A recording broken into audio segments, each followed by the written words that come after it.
ಅದಕ್ಕೆ ವಿನಾಯಕ್ ದಾಮೋದರ್ ಸಾವರ್ಕರ್ ಅವರ ಬಗ್ಗೆ ತಿಳ್ಕೊಂಡು ಮಾತಾಡ್ಬೇಕು. ಅವರೊಂದು ಅಭಿನವ ಭಾರತ ಹೇಳಿ ಒಂದು ಸಂಘಟನೆ ಕಟ್ಟಿದ್ರ ಅವತ್ತ. ಆ ಸಂಘಟನೆ ಒಳಗೆ ಎಂಥ ಸೈನಿಕರನ್ನು ತಯಾರು ಮಾಡಿದ್ರಪ್ಪ ಅಂದ್ರೆ, ಇವತ್ತು ಸೈನಿಕರು ಒಮ್ಮೆ ತಯಾರು ಮಾಡಿ ನಾವು ಮಿಲ್ಟ್ರಿಗೆ ಇಲ್ಲಿದನ ಹಳ್ಳಿಯಿಂದ ಪಟ್ಟಣದಿಂದ ಡೈರೆಕ್ಟ್ ಅವ್ರು ಬಾರ್ಡರ್ ಕಳ್ಸಂಗಿಲ್ಲ.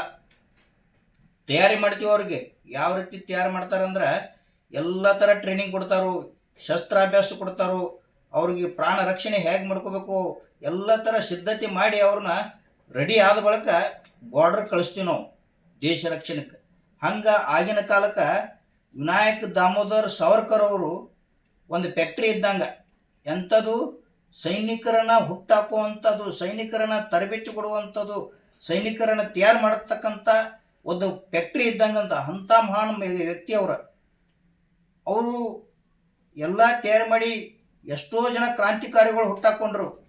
ಮೊದಲ ದಿಂಗ್ರಾ ಅನ್ನುವಂಥವ್ರು ಹೊರದೇಶದೊಳಗೆ ಹೋಗಿ ಬಾಂಬ್ ಹಾಕಿದ್ರು, ಬ್ರಿಟಿಷ್ ಅಧಿಕಾರಿನ ಬಹಿರಂಗವಾಗಿ ಕೊಂದರು. ಅಂಥ ಮಹಾನ್ ಕ್ರಾಂತಿಕಾರಿಗಳನ್ನು ಹುಟ್ಟಾಕಿರ್ತಕ್ಕಂಥ ಸಾವರ್ಕರ್ ಅವರನ್ನು ನೀವು ಹೇಳಿ ಅನ್ನೋದಾದ್ರೆ, ಅವ್ರ ಜೋಡಿ ಹೊಂದಾಣಿಕೆಯಾಗಿ, ಅವ್ರ ಜೋಡಿ ನೃತ್ಯ ಮಾಡಿ, ಅವ್ರ ಜೋಡಿ ಅವ್ರ ಪಾರ್ಟಿ ಒಳಗೆ ಊಟ ಮಾಡಿ, ಅವ್ರ ಜೊತೆ ಕೂತು ಹಗಲಿರುಳು ಅವ್ರ ಜೊತೆನೇ ಕೂತು ಹೋರಾಟ ಮಾಡ್ತಾ ಇರ್ತಕ್ಕಂಥ, ಅಡ್ಡಾಡಿ ತಿರುಗಾಡಿ ಅವ್ರ ಜೊತೆನೇ ಬ್ರಿಟಿಷರ ಜೊತೆನೇ ಇರ್ತಕ್ಕಂಥವ್ರನ್ನ ನೀವು ಇವತ್ತು ಮಹಾತ್ಮ ಹತ್ತಿರಲ್ಲ, ಎಲ್ಲೈತಿ? ಯಾವ ಆಧಾರ ಮೇಲೆ ಮಹಾತ್ಮ ಅನ್ನೋದು? ಅದಕ್ಕೆ ವೀರ ಸಾವರ್ಕರ್ ಅವರಿಗೆ ಹೆಸರು ಕೊಟ್ಟಿದ್ದನ ವೀರ ಅನ್ನುವಂಥ ಪದ, ಹೇಳಿ ಅಂತಲ್ಲ. ಅದಕ್ಕೆ ಅಂಥ ಮಹಾನ್ ವ್ಯಕ್ತಿ ಎಷ್ಟೋ ಸಾವಿರಾರು ಸೈನಿಕರನ್ನು ತಯಾರು ಮಾಡಿ, ಕ್ರಾಂತಿಕಾರಿಗಳನ್ನು ತಯಾರು ಮಾಡಿ ಬಿಟ್ಟಂಥ ಏಕೈಕ ವ್ಯಕ್ತಿಯನ್ನು ಇವತ್ತು ಅಂಡಮಾನ ಮತ್ತು ನಿಕೋಬಾರ್ ಜೈಲ್ದೊಳಗಿಡ್ತಾರೆ. ಸುಮಾರು 50 ವರ್ಷಗಳ 6 ಬಾರಿ ಕರಿನೀರಿನ ಶಿಕ್ಷೆ ಕೊಡ್ತಾರೆ ಅವ್ರಿಗೆ. ಕರಿನೀರು ಅಂದರೆ ಅಲ್ಲೇನು ಕರಿನೀರು ಇಡೋಂಗಿಲ್ಲ, ಅಂದ್ರೆ ಅಲ್ಲಿ ಯಾರು ಮನುಷ್ಯರೇ ಇಲ್ಲದೇ ಇರ್ತಕ್ಕಂಥ ಜೈಲ್ ಅದಂದ. ಆಸುಪಾಸು ಯಾರೂ ಇರೋಂಗಿಲ್ಲ. ಅಂಥ ಜೈಲು ಶಿಕ್ಷೆ ಒಬ್ಬಂಟಿಯಾಗಿರಬೇಕು. ಅಂಥ ಜೈಲಿನಾಗ ನರಕ ಯಾತನೆ. ಇವತ್ತು ನಾವು ಸತ್ತ ಬಳಕ ಸ್ವರ್ಗಕ್ಕೆ ಹೋಗ್ತೀವೋ ನರಕಕ್ಕೆ ಹೋಗ್ತೀವಿ ವಿಚಾರ ಮಾಡ್ತೀರಿ. ಅದು ನರಕವನ್ನು ಜೀವಂತ ಇದ್ದಾಗ ಅನುಭವಿಸಿರ್ತಕ್ಕಂಥ ಏಕೈಕ ವ್ಯಕ್ತಿ. ತಮ್ಮ ಜೀವನದ 60% ಭಾಗ ಜೈಲಿನಾಗ ಕಳೀತಾರಪ್ಪ ಅಂದ್ರೆ ಅವ ಮನುಷ್ಯ ಎಷ್ಟು ಸಹಿಸ್ಕೊಂಡಿರ್ಬೇಕು, ಎಷ್ಟು ಚಿತ್ರಹಿಂಸೆ ಕೈಕೊಂಡಿರ್ಬೇಕು. ಅವ್ರು ಕೆಲವೊಂದು ಫೋಟೋಗಳು ನೋಡ್ರಿ ನೀವು. ಬೇಡಿ ಹಾಕ್ಯಾರು ಹೆಂಗೆ, ಕಾಲಿಗೆ, ಕುತ್ತಿಗೆಗೆ, ಕೈಗೆ ಅಷ್ಟೆಲ್ಲ ಬೇಡಿ ಹಾಕ್ಕೊಂಡು 24 ತಾಸು ಜೀವನ ಮಾಡಬೇಕು. ಅದ ಇದೊಳಗನ ಊಟ ಮಾಡಬೇಕು, ದಿನನಿತ್ಯ ಎಲ್ಲ ಕೈಕಾರಿಗಳು ಮಾಡ್ಕೋಬೇಕು. ಇಷ್ಟಾಗಿ ಸರಿಯಾಗಿ ಊಟ ಕೊಡೋಂಗಿಲ್ಲ, ಹಾಸುಗಳಿಗೆ ದಿಂಬು ಕೊಡೋಂಗಿಲ್ಲ, ಹಾಸುಗಳಿಗೆ ಚಾಪಿ ಇಲ್ಲ.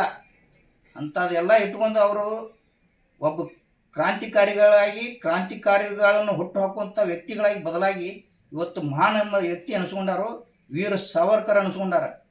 ಅಂಥ ವ್ಯಕ್ತಿಗೆ ನೀವು ಹೇಳಿ ಅಂದ್ರೆ ನಿಮ್ಮನ್ನ ಮೆಟ್ಟಿಲೆ ಹೊಡಿಬೇಕಾಗತ್ತೆ ಅಂತ ಎಚ್ಚರಿಕೆ ನಂಬದು. ಅದಕ್ಕೆ ಇನ್ನೇನು 28ನೇ ತಾರೀಕು ವೀರ ಸಾವರ್ಕರ್ ಅವ್ರ ಜಯಂತಿ ಏನು ಬರ್ತೈತಿ, ಆ ಜಯಂತಿಗೆ ಎಲ್ಲರೂ ಕೂಡ ಶುಭ ಹಾರೈಸಬೇಕು. ಅಂಥ ಕ್ರಾಂತಿಕಾರಿಗಳನ್ನ ಜೀವನ ಚರಿತ್ರೆಯನ್ನು ಓದಬೇಕು. ಅಂಥ ಕ್ರಾಂತಿಕಾರಿಗಳ ಬಗ್ಗೆ ಅಧ್ಯಯನ ಮಾಡಿಕೊಂಡು ಕ್ರಾಂತಿಕಾರಿ ಬದಲಾವಣೆ ತರಬೇಕು. ಸ್ವದೇಶಿ ವಸ್ತುಗಳನ್ನು ಬಳಸುವ ಬಗ್ಗೆ ಜಾಗೃತಿ ಮೂಡಿಸ್ಕೋಬೇಕು. ಸ್ವದೇಶಿ ಬಗ್ಗೆ ಎಷ್ಟು ಜಾಗೃತಿ ಮೂಡಿಸಿದ್ರು ಅವರು. ಸ್ವದೇಶಿ ಅಂದರೆ ಏನು ಅನ್ನೋದು ವೀರ ಸಾವರ್ಕರ್, ಸ್ವದೇಶಿ ಅಂದರೆ ಪದನ ವೀರ ಸಾವರ್ಕರ್ ಅನ್ನೋದು ಜಗಜ್ಜಾಹಿರೈತಿ. ಅವರು ಗಟ್ಟಿ ಯುವಕರನ್ನು ತಯಾರು ಮಾಡಿ ಪಕ್ಷಕ್ಕೆ ಅವರು ಸ್ವಂತ ಅವ್ರದೊಂದು ಕಟ್ಟಿದಂಥ ಪಕ್ಷಕ್ಕೆ ಜೋಡಣೆ ಮಾಡ್ಕೊತಿರು. ಅಂಥ ಬ್ರಿಟಿಷರ ವಿರುದ್ಧ ನಾವು ಹೋರಾಟ ಮಾಡಿರ್ತಕ್ಕಂಥ ಏಕೈಕ ವ್ಯಕ್ತಿ. ಪ್ರತಿ ಹಳ್ಳಿಗೆ ಸಂಚಾರ ಮಾಡಿ ಯುವಕರನ್ನು ಸಂಘಟನೆ ತರಬೇಕು, ಯುವಕರನ್ನು ಸಂಘಟನೆ ಒಗ್ಗಟ್ಟನ್ನು ಮೂಡಿಸ್ಬೇಕು ಅನ್ನುವಂಥದ್ದು ಸಾವರ್ಕರ್ ಅವರಲ್ಲಿ ಇರೋ ಕಾರಣಕ್ಕಾಗಿ ಇವತ್ತು ಅವರು ವೀರ ಸಾವರ್ಕರ್ ಅನ್ನಿಸ್ಕೊಂಡಾರು. ಅಂಥ ಸಾವರ್ಕರ್ ಅವರ ಜಯಂತಿಯನ್ನು ನಮ್ಮ ಜಮಖಂಡಿ ಮಹಾನಗರದಲ್ಲಿ ನಾಳೆ ಆಚರಣೆ ಮಾಡ್ತಾ ಇದ್ದಾರೆ. ಅದಕ್ಕೆ ನಮಗೆ ಅವ್ರದೇ ಶೈಲಿಯೊಳಗಿರ್ತಕ್ಕಂಥ ಒಬ್ಬ ಮಹಾನ್ ವ್ಯಕ್ತಿ BL ಸಂತೋಷ್ ಜಿ ಅವರು ಬರಾಕತ್ತಾರೆ. ಅವರಿಗೆ ಹಾರ್ದಿಕ ಸ್ವಾಗತ.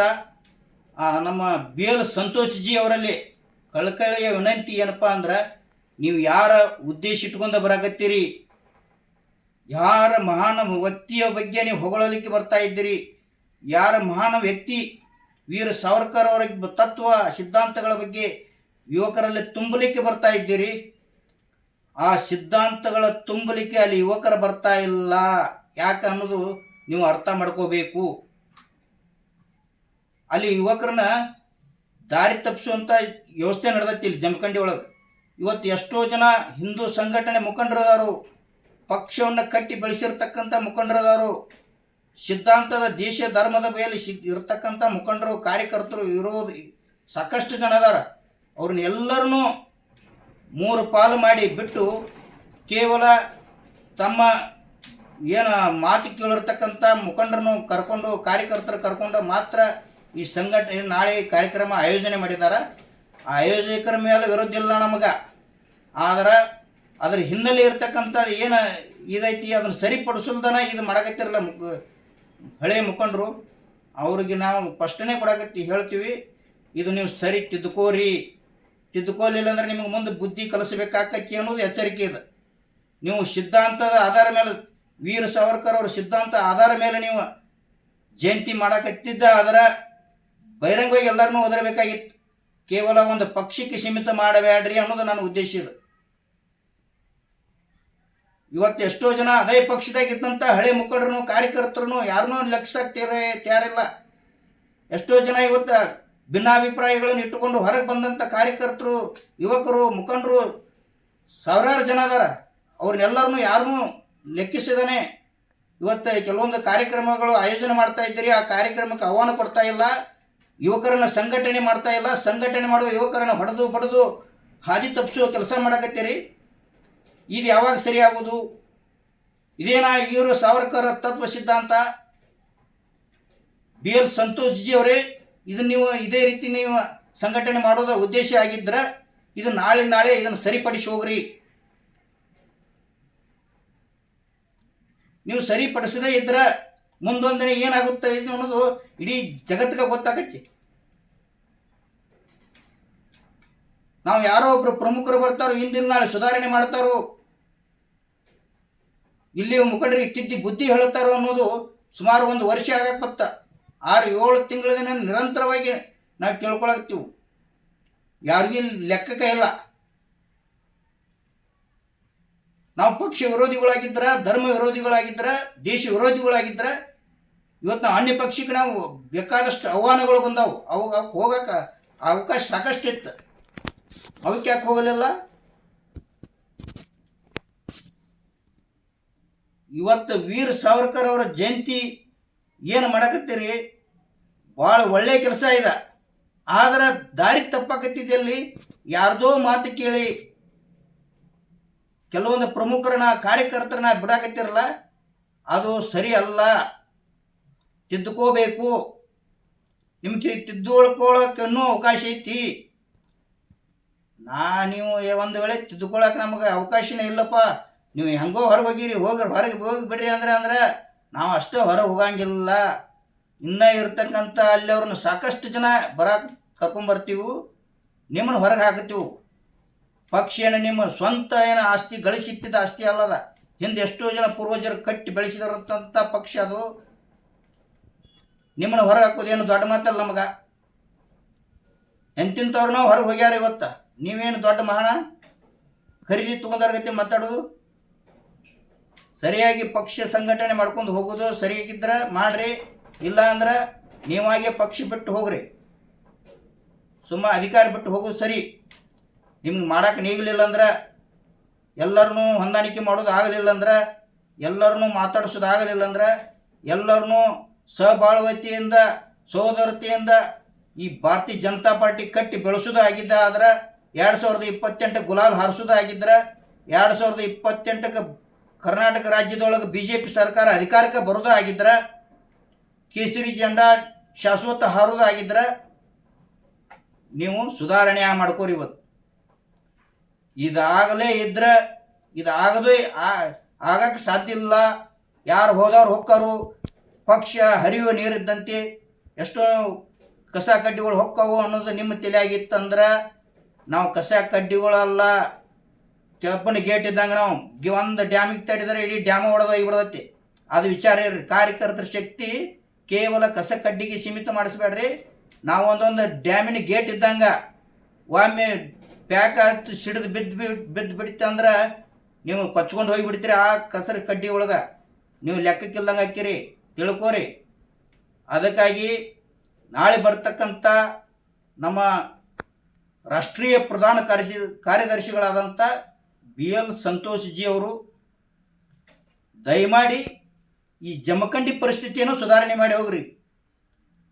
ನೀವು ವಿಶೇಷವಾಗಿ ಬರಾಕತ್ತೀರಿ ಜಮಖಂಡಿಗೆ, ನಿಮ್ಗೆ ಆತ್ಮೀಯ ಸ್ವಾಗತ, ಧನ್ಯವಾದಗಳು ಹೇಳಾಕತ್ತೀವಿ ನಾವು ಬರಾಕ. ಆದ್ರೆ ಬರಾಕತ್ತೀರಿ ಇಲ್ಲಿ ಪಕ್ಷದ ಮುಖಂಡರನ್ನು ತಿದ್ದಿ ಹೋಗ್ರಿ ಅನ್ನೋದು ಒಂದು ವಿಚಾರ ಹೇಳಾಕತ್ತೀವಿ ನಾವು. 2028ಕ್ಕೆ ನೀವು ನಿಶ್ಚಿತವಾಗಿ ಇಲ್ಲಿ ಗುಲಾಲ ಹಾರಿಸೋದಾಗಿದ್ರೆ ತಿದ್ದು ಕೆಲಸ ಮಾತ್ರ ಮರಿಬೇಡ್ರಿ. ಇಲ್ಲಿ ಮುಖಂಡರು ಯಾವ ರೀತಿ ಇದಾರೋ ಅನ್ನೋದು ಒಂದು ಸ್ಟಡಿ ಮಾಡಿಸ್ಕೋರಿ. ಯಾರ ಕಡೆ ಅಂದ್ರೆ ತರಿಸಿ ವರದಿ. 30-40 ವರ್ಷದಿಂದ ದುಡ್ದಂಥ ಹಿಡ್ರಿ BJP ಮುಖಂಡರು ಯಾಕೆ ಮನೆಯಾಗ ಕೂತಾರೋ, ಅವ್ರಿಗೇನು ಕಾಲಾಗ ಶಕ್ತಿ ಇಲ್ಲ ಅಂತೇಳಿ ಕೂತಿಲ್ಲ. ಅವರ ಮಾನಸಿಕ ನೋವು ಆಗೈತೆ ರೀ. ಎಷ್ಟೋ ಜನ ಕಾರ್ಯಕರ್ತರಿಗೆ, ಮುಖಂಡರಿಗೆ ನೀವು ಸರಿಯಾಗಿ ಅವ್ರನ್ನ ತಿದ್ದಿ ಬುದ್ಧಿ ಹೇಳಿ ಈ BJP ಪಕ್ಷವನ್ನು ಸಂಘಟನೆ ಮಾಡಲು ಒಂದು ದಾರಿ ತೋರಿಸಿ ಹೋದ್ರೆ ಸರಿ. ಇಲ್ಲ ಅಂದ್ರೆ ಗುರುಗಳ ಇದು ಮುಂದಿನ 2028ಕ್ಕೆ ಇಲ್ಲಿ ಕೇಸರಿ ಜೆಂಡಾ, ಭಾರತೀಯ ಜನತಾ ಪಾರ್ಟಿ ಜೆಂಡಾ ಹಾರಕ್ಕೆ ಸಾಧ್ಯನಿಲ್ಲ. ಅದಕ್ಕಾಗಿ ದಯಮಾಡಿ ನಾವು BL ಸಂತೋಷ್ ಜಿ ಅವರಿಗೆ, ರಾಷ್ಟ್ರೀಯ ಪ್ರಧಾನ ಕಾರ್ಯದರ್ಶಿಗಳಿಗೆ ಈಗಾಗಲೇ ನಾವು ಎಲ್ಲರಿಗೂ ಮನವಿ ಕೊಟ್ಟದಾಗೈತಿ. ನೀವೊಬ್ರು ಉಳಿದಿದ್ರಿ. ನಾವು ಬಹಿರಂಗವಾಗಿ ಬಂದು ನಿಮ್ಗೆ ಮನವಿ ಕೊಡಕ್ಕಂತರೂ ಸಾಧ್ಯವಿಲ್ಲ. ಯಾಕಂದರೆ ನಾವು ಆಲ್ರೆಡಿ ಪಕ್ಷ ವಿರೋಧಿಗಳು ಅಂತೇಳಿ ಗುರುತಿಸ್ಕೊಂಡಿವಿ. ನಾವು ಪಕ್ಷ ವಿರೋಧಿಗಳಲ್ಲ, ಪಕ್ಷದ ಸಿದ್ಧಾಂತ ವಿರೋಧಿಗಳಲ್ಲ. ಪಕ್ಷದೊಳಗೆ ಏನು ಪಕ್ಷ ಸಿದ್ಧಾಂತದ ವಿರೋಧಿಗಳು ಏನದಾರಲ್ಲ ಅವ್ರ ವಿರೋಧಿಗಳು. ನಾವು ಸಿದ್ಧಾಂತವನ್ನು ಗಾಳಿಗೆ ತೂರಾಕತ್ತಾರಲ್ಲ ಅವ್ರ ವಿರೋಧಿಗಳು. ಪಕ್ಷವನ್ನು ಮೂರ ಬಟ್ಟಿ ಮಾಡಿ ಮೂಲಿ ಗುಂಪು ಮಾಡಕತ್ತಾರಲ್ಲ ಅವ್ರ ವಿರೋಧಿಗಳು. ಕಟ್ಟರ್ ವಿರೋಧಿಗಳು ಅಷ್ಟೇ ಅಲ್ಲ. ಅದಕ್ಕಾಗಿ ನೀವು ಬರಾಕತ್ತೀರಿ, ಜಮಖಂಡಿ ಪರಿಸ್ಥಿತಿ ಸುಧಾರಣೆ ಮಾಡಿ ಹೋಗ್ರಿ. ಒಲ್ಲಪ್ಪ ಅಂದ್ರೆ ಒಂದು ಅರ್ಧ ತಾಸು ಭಾಷಣ ಮಾಡಿರಿ, ಎಲ್ಲರೂ ಜೈಕಾರ ಹಾಕ್ತಾರೋ, ಸೀದಾ ಬೆಂಗಳೂರು ಪ್ರಯಾಣ ಮಾಡಿರಿ. ಜೈ ಹಿಂದ್.